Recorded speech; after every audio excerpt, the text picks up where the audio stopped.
புதுக்கோட்டை மாவட்டத்தில் பட்டியலின மக்களுக்கு குடிநீர் வழங்குவதில் பாகுபாடு காட்டப்படுவதாக எழுந்த புகார் அனலை கிளப்பியுள்ளது. புதுக்கோட்டை மாவட்டம் புத்தாம்பூர் ஊராட்சிக்கு உட்பட்ட தேனிப்பட்டி கிராமத்தில் சுமார் 200க்கும் மேற்பட்ட குடும்பங்கள் வசித்து வருகின்றன. இதில் 40க்கும் மேற்பட்ட பட்டியலின குடும்பங்களுக்கு குடிநீர் வழங்குவதற்காக 10,000 லிட்டர் கொள்ளளவு கொண்ட தனி குடிநீர் மேல்நிலை நீர்த்தேக்க தொட்டி ஒன்று அமைக்கப்பட்டுள்ளது. ஆனால் அந்த மேல்நிலை நீர்த்தேக்க தொட்டியிலிருந்து கடந்த 5 மாத காலமாக குடிநீர் விநியோகம் வழங்காமல் ஊராட்சி நிர்வாகம் பாகுபாடு காட்டுவதாகவும் அந்த கிராமத்தில் வசிக்கும் பிற 2 சமூக மக்களுக்கு 30,000 லிட்டர் கொள்ளளவு கொண்ட பொது மேல்நிலை நீர்த்தேக்க தொட்டியிலிருந்து தடையின்றி குடிநீர் வழங்கப்பட்டு வருவதாகவும் தங்களுக்கு தண்ணீர் வரவில்லை என்றும் குற்றம் சாட்டுகின்றனர். கிட்டத்தட்ட ஒரு 5 மாசமா எங்களுக்கு தண்ணியே வரல.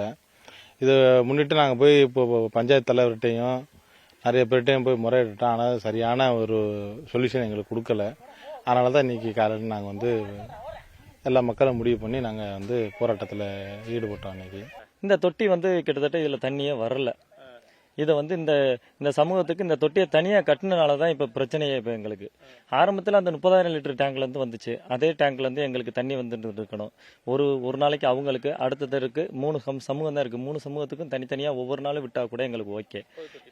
பொது தட்டி இன்னைக்கு இந்த ஒரே தொட்டியை கட்டி இப்போ எங்களுக்குள்ளே இந்த 3 சமூகத்துக்குள்ளே இவங்களே இப்போ எங்களுக்கு ஒரு கிளர்ச்சியை உருவாக்குற மாதிரி பண்ணிக்கிட்டு இருக்காங்க. மேலும் ஊராட்சி நிர்வாகத்தின் பாரபட்சமான செயலை கண்டித்து அவர்கள் மறியல் போராட்டத்திலும் ஈடுபட்டனர். இதனைத் தொடர்ந்து அங்கு சென்ற புதுக்கோட்டை சட்டமன்ற உறுப்பினர் முத்துராஜா, ஒன்றிய வட்டார வளர்ச்சி அலுவலர் இந்திரா காந்தி ஆகியோர் பட்டியலின மக்களோடு பேச்சுவார்த்தை நடத்தினர். அவர்களின் குறைகளை ஏற்ற எம்எல்ஏ முத்துராஜா உடனடியாக புதிய ஆழ்துளை கிணறு அமைத்தும் காவிரி கூட்டு குடிநீர் குழாய் மூலம் வரும் தண்ணீரையும் பட்டியலின மக்களுக்கு வழங்கவும் நடவடிக்கை எடுப்பதாக உறுதியளித்தார்.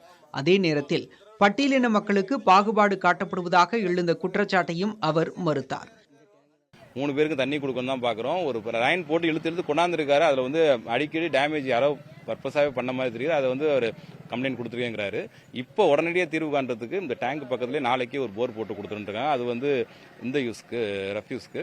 இன்னொன்று குடிதண்ணி பிரச்சனை கேட்டிருக்காங்க. 1 கிலோமீட்டருக்கு முன்னாடி மெயினில் போயிட்டு இருக்கு. பட் வார்ட்லையும் பேசி அந்த 1 கிலோமீட்டர்லேருந்து இழுத்து இன்னும் ஒரு சின்ன டேங்க் மினி டேங்க் ஒன்று வச்சு தண்ணி கொடுக்குறதா சொல்லியிருக்கோம். எல்லா வேலையும் 7 நாள் 8 நாளுக்குள்ள முடிச்சு கொடுத்துரும்.